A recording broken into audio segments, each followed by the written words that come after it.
Let's learn correct ইংলিশের নতুন এক আয়োজনে সবাইকে স্বাগত। আজ এই প্লেস নাউনকে নিয়ে কিছু আরও কথা হবে।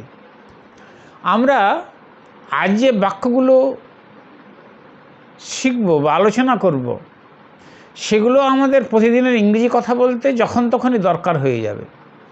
ফলে যাঁরা ভাবছেন যে ইংরেজি কথা বলতে শিখবেন তাদেরকে অবশ্যই এই ব্যবহার বিধিগুলো আয়ত্তে আনতে হবে। আমি যতগুলো ভিডিও পর্যন্ত করেছি, বিশেষত শব্দকেন্দ্রিক যতগুলো ভিডিও, সমস্ত ভিডিওগুলোই আপনাদের কথা বলার জন্য প্রয়োজন হয়ে যাবে। যারা কথা বলতে ইচ্ছুক ইংরেজিতে তাদের অবশ্যই ওই ভিডিওগুলো দেখতে হবে এবং ওই শব্দগুলোর ব্যবহার বিধি সম্বন্ধে সম্যক ধারণা অর্জন করতে হবে। নইলে ইংরেজি শেখা শুদ্ধভাবে সম্ভব নয় বলে আমার বিশ্বাস। যাই হোক, আজকে প্লেস নিয়ে যে কথাগুলো বলবো সেটা হলো এই রকম। ধরুন আপনি কার সঙ্গে কথা বলছিলেন, কথা বলতে বলতে হঠাৎই অন্য প্রসঙ্গ চলে এলো, দিয়ে দেখা গেল যে আপনি কোথায় কথা বলতে কোন জায়গাতে ছিলেন আপনার ঠিক মাথাতে আর নেই, মাথা থেকে বেরিয়ে গেল। বাংলায় কি বলবেন? আমি কি কথাগুলো বলছিলাম? তো ইংরেজিটা হবে যে হোয়াট আই ওয়াজ সেইং তো হবে। প্রশ্ন করলে হয়তো এটাই বলবেন যে হোয়াট আই ওয়াজ সেইং, আমি কি বলছিলাম। কিংবা হয়তো এই কথাটাও বলবেন যে আমার খেই হারিয়ে গেল, অর্থাৎ আমি যে জায়গাতে ছিলাম সে জায়গাটা, আমার ভাষণটা কোন জায়গাতে গিয়ে পৌঁছেছিল, আমার আলোচনাটা কোন জায়গাতে পৌঁছে গিয়েছিল, আমার মাথা থেকে বেরিয়ে গেল। এর ইংরেজিটা করতে হবে এরকমই, I have lost my place in the speech. In the স্পিচটা আপনি বলতে পারেন, নাই বা পারেন। আপনি বলতে পারেন I have lost my place. এই I have lost my place এই প্রসঙ্গ কোন প্রসঙ্গে বললেন? কথা বলতে বলতে যখন দেখছেন আপনি কথা বলার সূত্র হারিয়ে ফেলছেন, তখন যেন আপনি এই বাক্যটি ব্যবহার করবেন, I have lost my place. তখন শ্রোতারা এটা বুঝে নেবেন যে আপনি যে কথাগুলো বলছিলেন সেই কথাগুলোর আলোচ্য স্থানটা কোথায় এসে হাজির হয়েছে সেটা আপনার মাথা থেকে বিদায় নিয়ে নিয়েছে, হারিয়ে গিয়েছে। অনুরূপভাবে ধরুন একটা ভিড়ের মধ্যে লাইনে দাঁড়িয়েছিলেন, লাইনে দেখা গেল যে ধাক্কাধাক্কিতে হয়ে গেল কি আপনার লাইন থেকে বের করে দিল, তখন আপনি বলতে পারবেন I have lost my place in the line. আমি লাইনে আমার জায়গাটা হারিয়ে দিলাম। এইবার ধরুন কোনো ভিডিও দেখছিলেন মোবাইলে, ভিডিও দেখতে দেখতে হঠাৎ কোথায় কি ক্লিক হয়ে গেল, আপনার ভিডিওটা কোন দিকে চলে গেল, সেখানে আপনি বলতে পারবেন I have lost my place. আশা করছি এই আই হ্যাভ লস্ট মাই প্লেসের কতগুলো প্রসঙ্গে কতগুলো কতরূপে ব্যবহার করা যায় এই সম্বন্ধে কিছু ধারণা দিতে পারলাম। সেইবার আর একটা ধরুন যে একটা কোর্স, একটা কম্পিউটার নিয়ে আপনি কোর্স করবেন, তো এই কোর্সে আপনার ভ্যাকেন্সি ছিল, তো ধরেন 5টা মাত্র ভ্যাকেন্সি আছে। আপনার এই একটা প্রতিষ্ঠান আপনি গেলেন, প্রতিষ্ঠানটা আপনার শুনে দিল যে এই কোর্সে আর মাত্র 5টা ছাত্র ভর্তি হতে পারবে। বলুন ওই কোর্সের যে প্রধান শিক্ষক বা প্রিন্সিপাল উনি আপনাকে ইংরেজিতে কী কথাটি বলবেন? তিনি বলবেন দেয়ার আর 5 প্লেসেস লেফট। এখানে প্লেস মানে কিন্তু ফাঁকা জায়গা, সুযোগ, সিটস বলতে পারেন। দেয়ার আর 5 প্লেসেস, 5টা প্লেস আছে, মানে ফাঁকা সিট আছে, লেফট মানে অবশিষ্ট, অন দি কোর্স। নজর রাখবেন, লক্ষ্য করবেন এই কোর্সের আগে কিন্তু ইন বসলো না, অন দি কোর্স বসলো। এই প্রিপোজিশনটি শুদ্ধ ইংরেজি বলতে অত্যন্ত দরকার হয়ে যাবে। এখানে লেফট মানে অবশিষ্ট বা শূন্য বলতে পারেন। তো দেয়ার আর 5 প্লেসেস, 4টা সিট কি আছে, লেফট মানে ফাঁকা আছে বা শূন্য আছে বা অবশিষ্ট আছে অন দ্য কোর্স।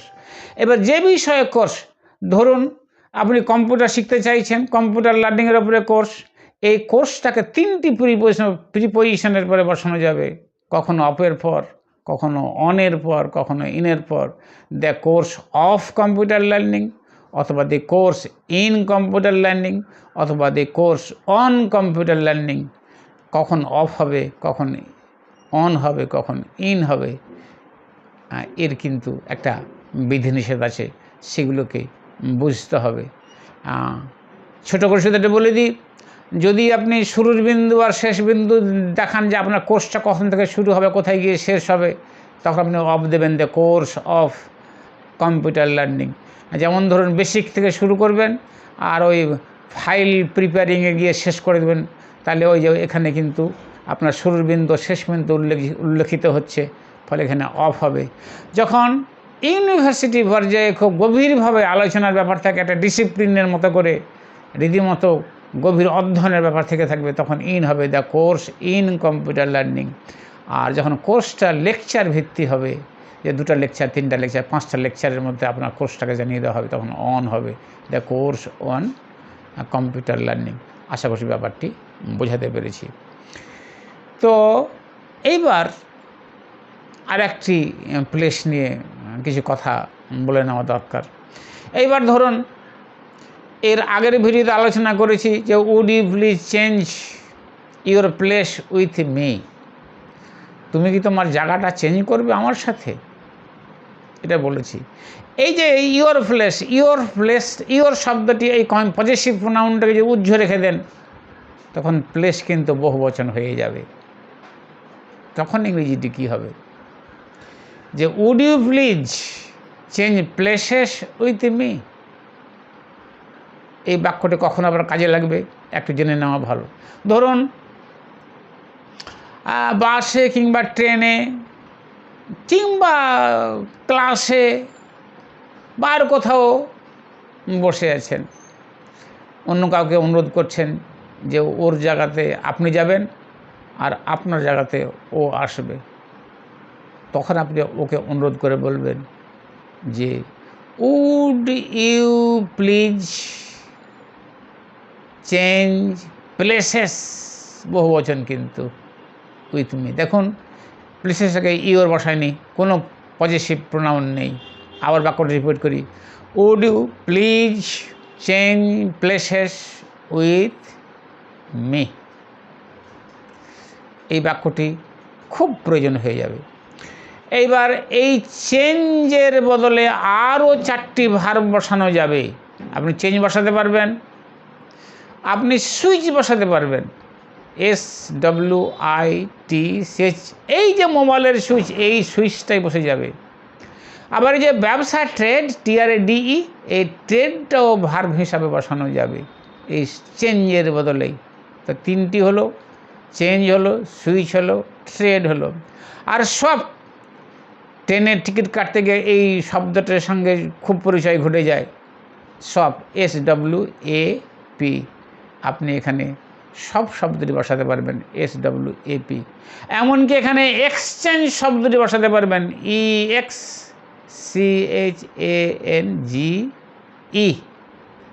তাহলে ওই যে পরস্পর জায়গা বিনিময়ের জন্য, সিট বিনিময়ের জন্য আপনি অনুরোধ করতে 5 রকম সব ভার্ব ব্যবহার করে আপনি সেই অনুরোধটা জানাতে পারবেন।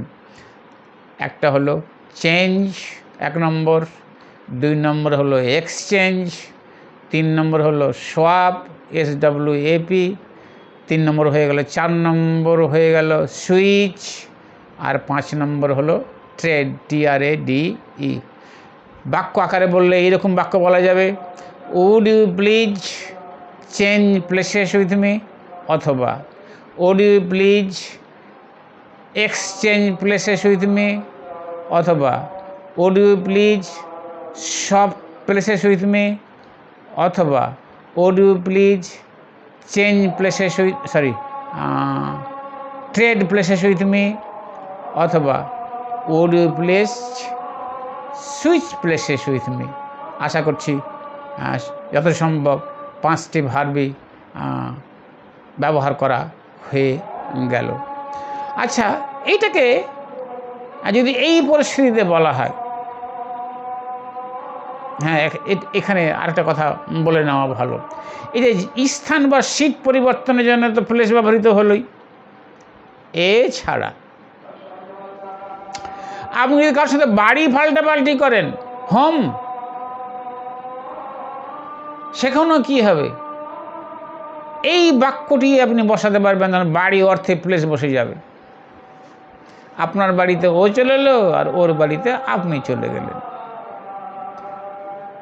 তখন আপনি বলতে পারবেন, কাগজ দিয়ে অনুরোধ করেন, তাহলে would you change places with me. এবার এখানে আর একটু জেনে নেওয়া ভালো, যে ধরুন আপনারা কী কাম করেছেন, আপনারা এই কাজটি করেছেন, আপনারা বাড়ি চেঞ্জ করে নিয়েছেন পরস্পর। ওর বাড়িতে আপনি এসেছেন, আপনার বাড়িতে উনি চলে গিয়েছেন, তখন আপনি বলতে পারবেন উই চেঞ্জড প্লেসেস। প্লেস মানে বাড়ি হয়ে গেল। উই চেঞ্জ প্লেসেস এর মানে কিন্তু 4 রকম হয়ে যাবে।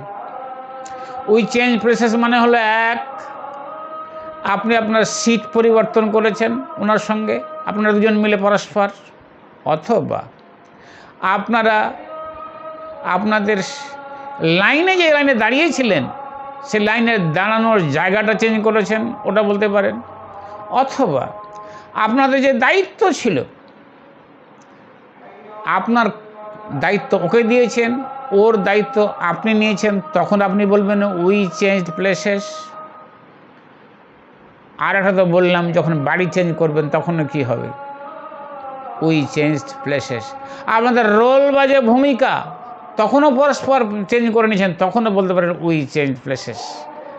একই রকমভাবে ওই চেঞ্জডের জায়গাতে আর 4টি ভার্ব বসানো যাবে, সেখানে সুইচড বসানো যাবে, বা সফট SWAPPED বসানো যাবে, বা ট্রেডেড TRADED বসানো যাবে, এই এক্সচেঞ্জ বসানো যাবে, একই রকম বসানো যাবে। আর যখন এই সব পরিবর্তন করার জন্য অনুরোধ করবেন, রোল চেঞ্জ করার জন্যে, কি বাড়ি চেঞ্জ করার জন্যে, কিংবা লাইনের জায়গাটা চেঞ্জ করার জন্য, কিংবা কোনো সিট চেঞ্জ করার জন্য, বা দায়িত্ব চেঞ্জ করার জন্য, তো অনুরোধ যখন করবেন তখন বলবেন, ওই তো আগে বললাম, would you please change or exchange or trade or switch প্রভৃতি প্লেসেস উইথ মি। আশা করছি ব্যাপারটি আপনাদেরকে বোঝাতে পেরেছি। যাই হোক, প্লেস নিয়ে, অর্থাৎ নাউন হিসাবে প্লেস নিয়ে আজকে কিছু জরুরি বাক্যে আলোচনা করলাম। আবার মনে করিয়ে দিই, ইংরেজিতে কথা বলতে হলে এই সমস্ত ব্যবহার সম্বন্ধে আপনার সম্যক ধারণা তৈরি করতেই হবে, নইলে ইংরেজি শিখতে পারা যাবে না এবং ইংরেজিতে কথা বলতেও পারা যাবে না। অনেকে বলেন যে ইংরেজিতে কথা বলতে গিয়ে গ্রামার মানতে হয় না। এটা ঠিক, কিছু গ্রামারের নিয়মকানুন প্রয়োগ করতে হয় না। তবে একটা কথা আছে, নিয়ম সেই লঙ্ঘন করতে পারে, আইন সেই লঙ্ঘন করতে পারে যে আইন জানে। ফলে গ্রামারের কোন কোন জিনিসগুলো স্পোকেন ইংলিশে বাদ পড়ে যাবে বা না প্রয়োগ করলেও চলবে, যারা গ্রামার জানে তারাই বলতে পারবে এবং বুঝতে পারবে।